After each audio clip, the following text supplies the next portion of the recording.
Um, guys, alam nyo, ako lang ang anak nila. So, I don't think na nararamdaman ng iba yung nararamdaman ko about this reunion kasi mix.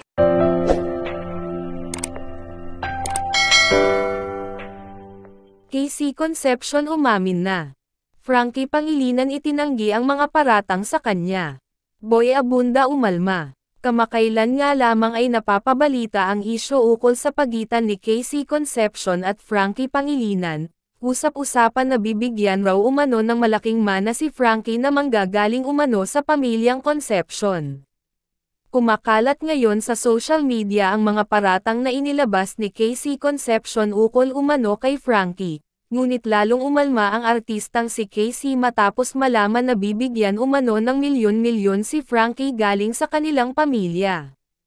Hindi niya umano akalain na haantong pa sa ganitong sitwasyon, lalo't ang kayamanang sinasabi sa balita ay ipinamana na umano kay KC, kaya't marami ang nagulat at hindi makapaniwala sa mga pangyayari.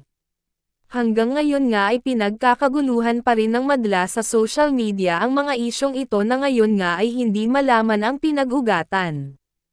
Ating tutukan at abangan ang iba pang detalye na ilalabas ng madla sa social media.